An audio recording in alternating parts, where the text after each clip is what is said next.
Hey, we're on. We are on. Hi, everybody. Leslie Plazz here. Still adjusting. Zazoo Plazz. Here it's April 6th, 2025.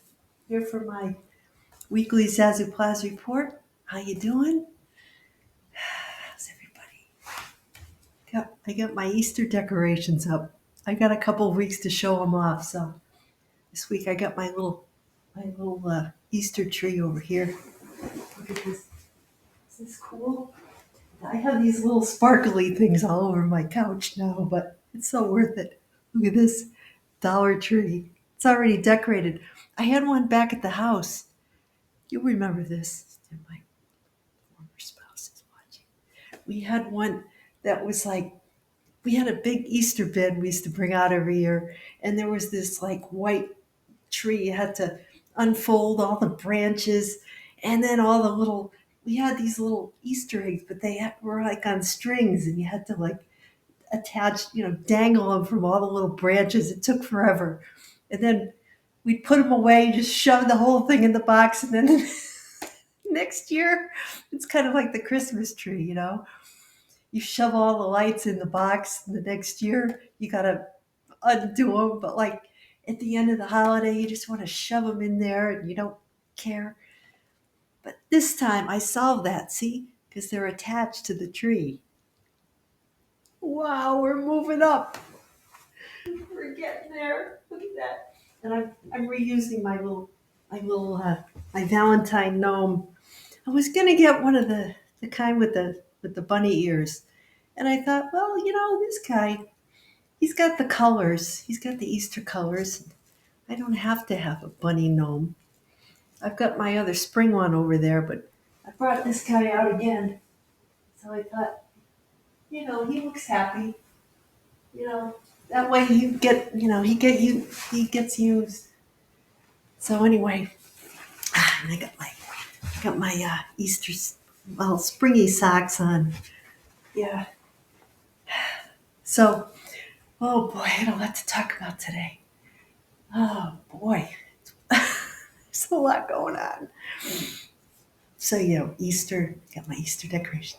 I realize Easter is in like 2 weeks. I got to think about like making my salmon pies and all that stuff. And I, yeah, I don't know what I'm doing. We're doing on Easter or anything. I don't know who's going to be around or it's a very confusing year. We got one graduating college in a month, and the other one is headed off to Europe, to Italy, and I don't I don't know when he's leaving. I think he's going to leave before Easter, so we'll only have one kid, and I don't even know if I'm going to see everybody. I don't know what's going to happen, and then touch base with my dad and everything. It's, I just want to keep things simple. So anyway, fifth Sunday of Lent today, and I have a lot to talk about. So just to set the stage, it's Aries season. So Aries is for those of you who know astrology, you're familiar. Most people know the sun signs. That's the entry level, for astrology. And this is what we do here. So my kid, the younger one, he's an Aries. His birthday's next week. He's going to be 22. So when he was a teenager, even before then, we would light the candles on his cake, and then he started, because he's a firefighter and he's always been it's a fire sign. It's a male fire sign, Aries, the ram. So they go head first into things and think later. You know, apologize later, act first, ask permission later is Aries, and that is this kid. So he take his fingers. We light the candles, and saying, and he'd take his fingers, make his wish, he'd snuff out the candles with his bare fingers. I'm like, how does he do that? Because me, I could barely light the candles. They used to make fun of me because I'm a water sign. I try to light the candles, and And I like, I love when they came out with those torches. You just, because, not being a smoker, I never had like the little, the little lighters. And my parents weren't smokers, earlier, but not when I came on. So, growing up, we had matches. We had books of matches.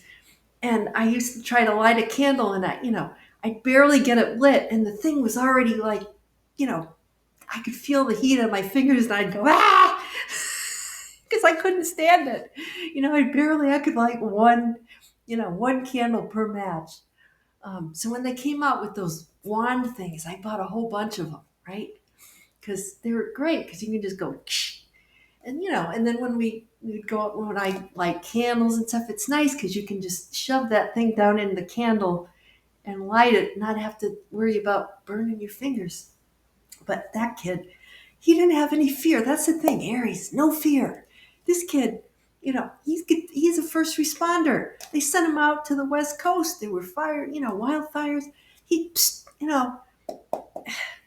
I don't have any. I think I have Eris and Aries, which is Eris is like the asteroid. She's the one who brought the poison apple to the. Is she a centaur or something? To the wedding. She's like a real. She's like the dark feminine, disruptor kind of. I think I have that in Aries, but it's my descendant, so it's opposite. Aries is opposite my ascendant, which is my rising.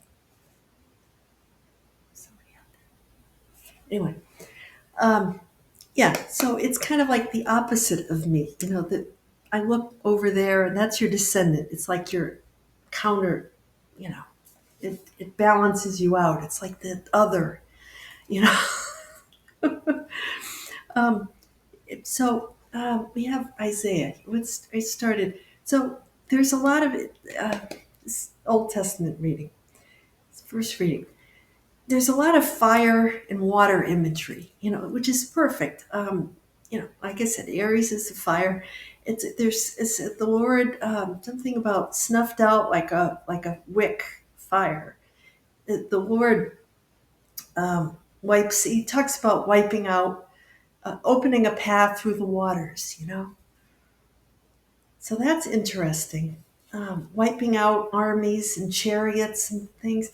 So it talks about focusing on the life in the moment, right? That's Aries. That's when the first little shoots start to come out and first buds on the trees.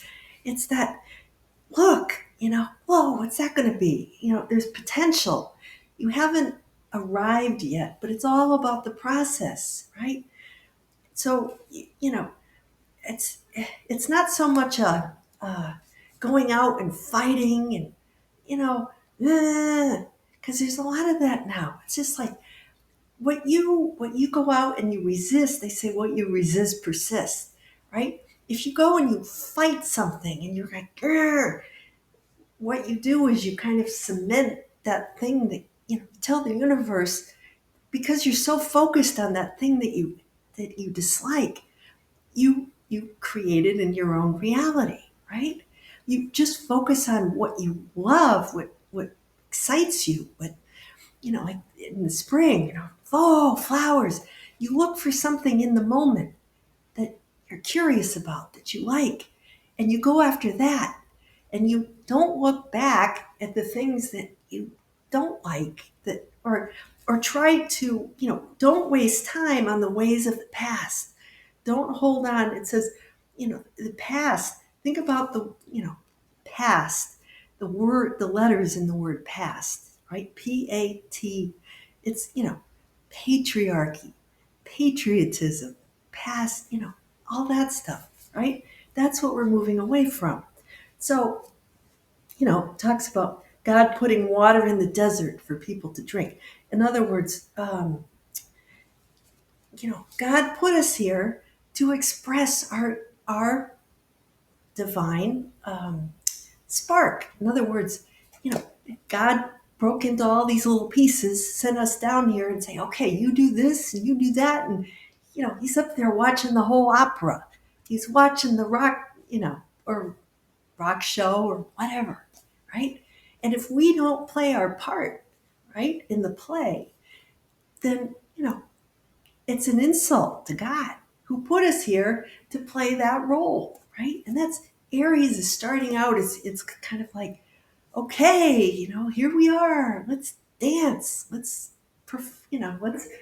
not so much perform, but just here I am. This is who my identity, my purpose in the world. Let's go, and it's about enthusiastically starting to pursue those goals that are yours um, exclusively, that nobody else can do. It's a unique kind of an energy, right? It's the little chick coming out of the shell, like poking out of the shell a little bit. You don't really know what it's going to become, but that's the whole fun of it, watching it become. You know, there's no thought that goes into it. It's not thought. It's pure action. It's pure Mars rules Aries, right? But it's not, not a war, not a, traditionally Mars is seen as a warring planet. But, you know, that's not the intent. It says, okay, Psalm, Lord has done great things for us. We are filled with joy. It's a joyful bursting forth, right? Fertility. It's like, time we plant seeds in the spring, right? In the spring, once it starts to warm up and the sun hits the soil, and it said, um, so there's kind of this joy in this time of year. It says, the captives from Zion came laughing and rejoicing. When you've suffered for a long time, or you're striving to reach a goal, and it comes in and something just wonderful happens to you that you've been waiting for. You just can't believe it. You're almost like laughing, like crying. You're just so happy. You're so relieved, It's kind of like that. Like, it said, those who sow tears now will reap rejoicing, carrying the sheaves. In other words, in the fall, they'll come back with the harvest, right? So now is the time. So, when things are at their low point, whether it's finance 101, who's a finance major, that when the market is the lowest, that's when you buy, right? And then you sell when it's high. You don't buy when it's high and sell. Some people short sell, but that's a whole different thing. You buy, you take advantage of the low times to sharpen the saw, to get ready, right? To stock up. So when things are high, so it's that kind of thing. So yes, the mind plays a role, but it's more like, your heart leads the way, and then you use your mind to, you know, serve the heart, to serve your purpose, right? Rather than the mind deciding, oh, whoa, out of fear or out of worry or, out of competition with somebody else, and that's where the mind can spin and it can go out of control and it can start to get into picking fights with people. You and your stars. You know what I mean? So, you don't want to get dragged down by that kind of energy. So anyway, all right. Paul to the Philippians. He says, okay, so St. Paul was writing to the Philippians, and he's talking about how, the things of this world he considers rubbish. Now, this is the theme of the week, rubbish. It just all fits. So he's focused instead on Christ, the Christ light, the energy, the divine, his his soul's upward calling, the prize of focusing on God, the things of heaven. So, in other words, being the best he can possibly be, the person he was, shining the light to inspire others. right? So he's talking about, you know, it's like he can't see it yet. He knows he's not perfect, right? Because the higher you go, the more you realize that how imperfect you are. But it's kind of like a babe, that's that same energy where he's going on faith that it's going to be good. It's going to be good. It's something, to look forward to. And he knows this because he has faith. He knows in his soul that, you know, he can leave everything else that's going to just decay and just rot, and pursue the higher things, pursue becoming an example, a better, a teacher, um, someone who is, you know, reaching for his potential in the world and to show God through himself to other people. Not to say he's better than anybody, but saying, look, I'm focused on the higher things and look how God has blessed me, right? And we all can find things when you focus on the things that are blessings in your life instead of the things that you don't have, the things that no, I'm this and that, man. Just get rid of that. Focus on the blessings, and that will spiral up toward more of the same, right? If you spend your time going out and finding fault with people for the way they look, for the way they are, just no. Because then what you're inviting is you're finding fault in people, the things that you dislike in yourself. I go along and, I observe. There's a way of being in the world, of observing and, noticing the things that you like and just letting the other stuff just go like so much rubbish. Just either you don't look at it or you just let it fall where it may. Anyway, yeah. So then there's the Book of Joel. I couldn't help but think of Billy Joel.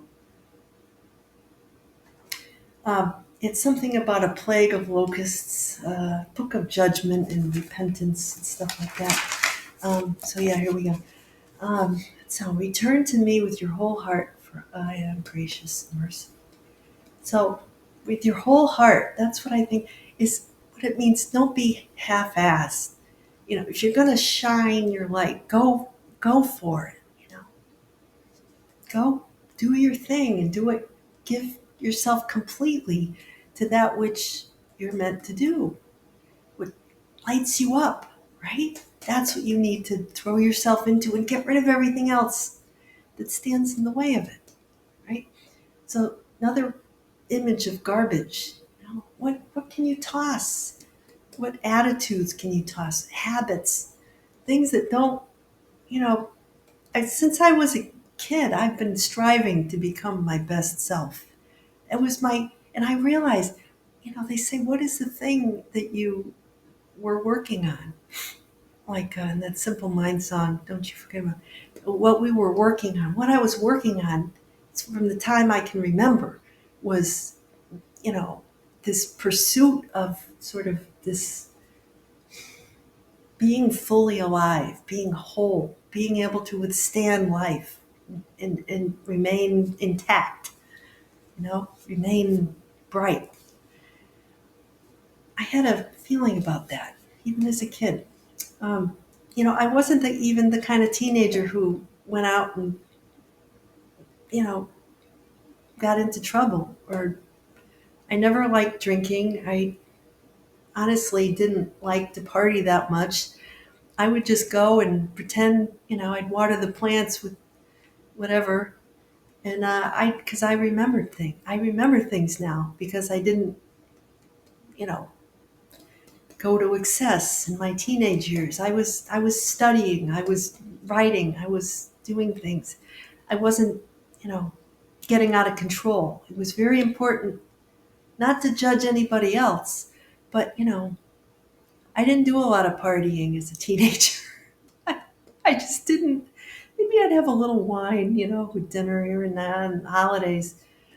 But, I was a responsible kid. I knew I had goals, I wanted to go to college. And then when I was in college, I wanted to get a good job. So I was always, you know, and I didn't want to miss anything. This is why I have such great stories, because I remember all the things that some of my, other people might have forgotten. Anyway, um, yeah. So John, Book of John 8. Um, yeah. So Jesus, he went on Mount of Olives. He was kind of, in retreat mode. And then he came back to the temple and he's, teaching. And there's those Pharisees again. They're trying to trip him up, right? It's getting toward his passion, right? His Holy Week. They're looking to find something that, just to get him with, right? They're looking for something. And so they bring this woman who's been accused of, adultery, whatever. And they said, "Oh, Moses said that she has to be stoned," and then people throw stones. So they're testing him, right? What's he going to say when confronted with this, this sinful person? So he's writing on the ground. I always remember he's writing on the ground. What was he writing? With his finger in the dirt. And he said, "Let the one who is without sin be the first to throw the stone at her." And eventually they all left one by one, starting with the elders, except this woman. And he tells her, I don't condemn you either, go and be better. I hate that word sin. They use that in the book. Maybe what he was, saying is just to, you know, just to, yeah, to don't think about, he didn't focus on her past. He told her to be better, right? So this is what we're dealing with. There's no judgment here. The book of Joel is about God doesn't want it. God doesn't, want us to be weeping, crying over, spilled milk about mistakes. He said, go forward, be better, right? And that's the thing. We have to forgive ourselves of past what we consider to be our, where we've fallen short, right? Where we haven't risen to the opportunity to be better. So, and this is, we forgive ourselves and then we forgive others, right? Because if we can forgive ourselves, then we can be more compassionate toward others, right? Because everybody's got their stuff to deal with. What's the song, Zazoo? We want to know what the song is. Okay. It's now when I was a teenager. The song, it's the Who, Baba O'Reilly. I really the song isn't called Teenage Wasteland because that's what I thought it was always called was Teenage Wasteland. They're all wasted. I mean, this is the song that was always like playing on the classic rock stations when I was, in high school. And they're all wasted, and it was like a badge of pride, right? They're all wasted. And then I said, hearing this at 59 is not hearing this. Back when I was, in the early 80s, I was in high school. And this was kind of like the boomers, before me were all, they thought that this was like so cool. Their song, we're all wasted. Well, you know, but the irony was that Pete Townsend wrote the song. Pete Townsend, and I guess Roger Daltrey was the other one in the band. So, all right. So, they, yeah. Apparently, okay, Pete Townsend wrote this. They had played a concert, I guess, at the Isle of Wight, which is in the UK. Um, yeah, 1969.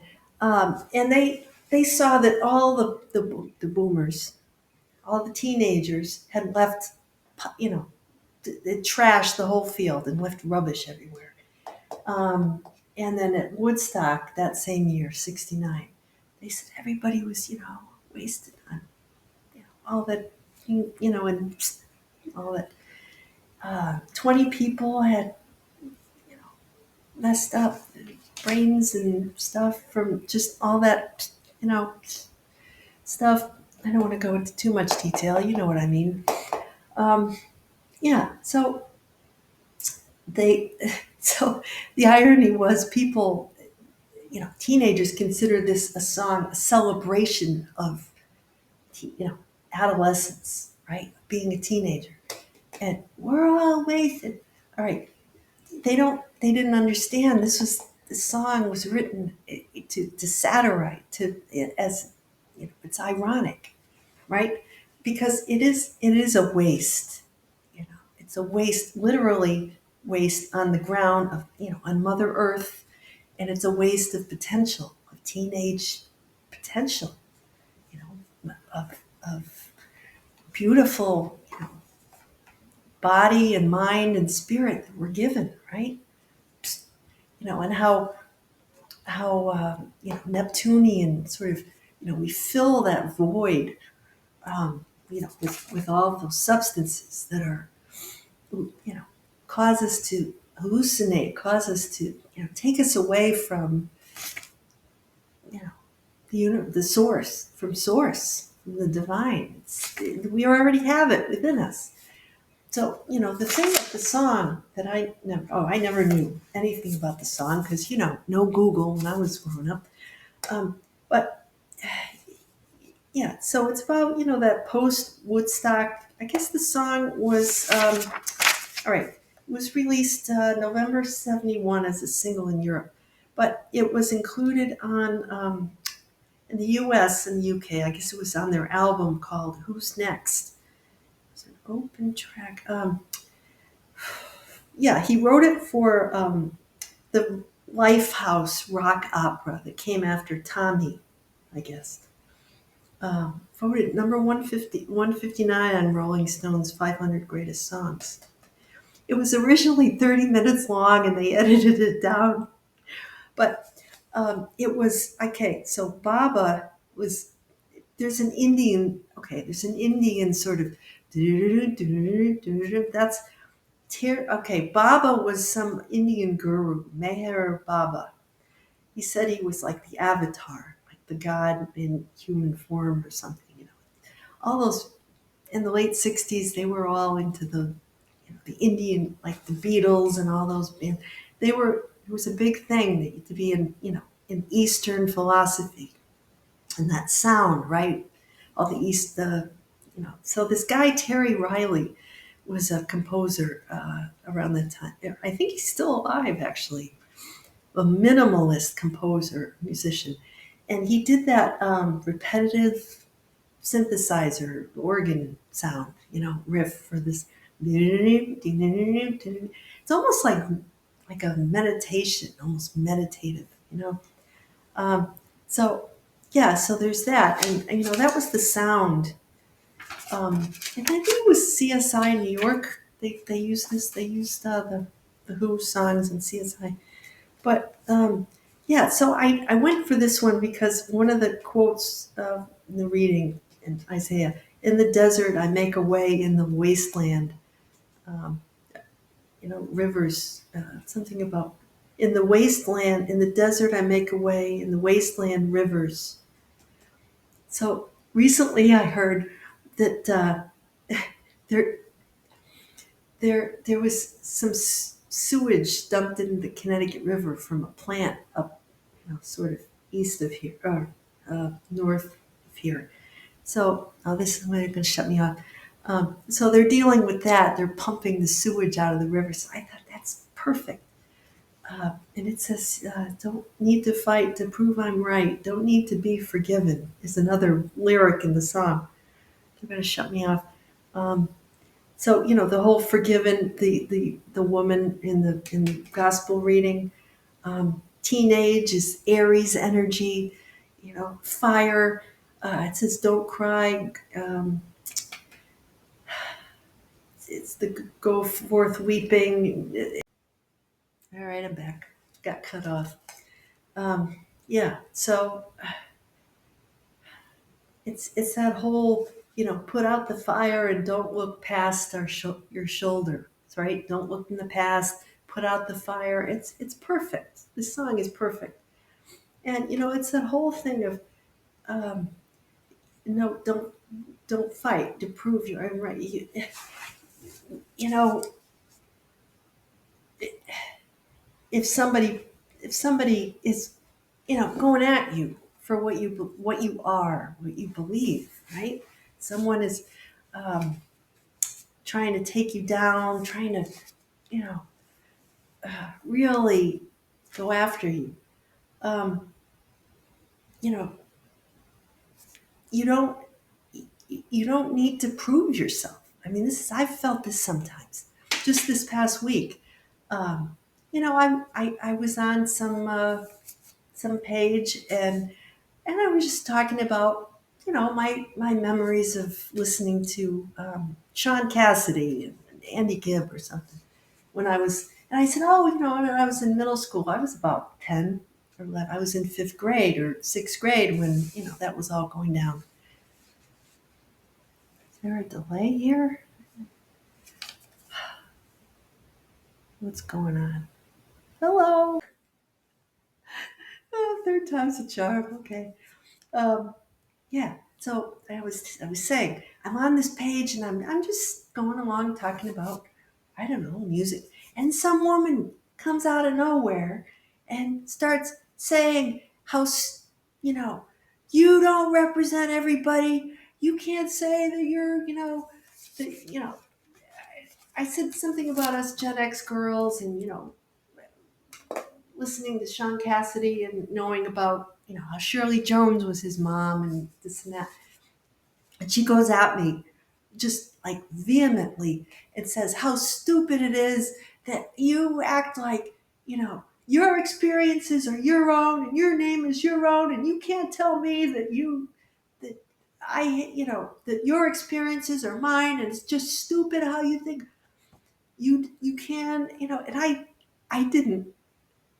didn't say any such thing. I just, and there's 50 girls saying, women agreeing with me, and adding their own flavor. Oh, yeah, for me it was Andy Gibb, and for me it was this one and that one. And we're all having a good time, and there's this one, you know, mwah, mwah,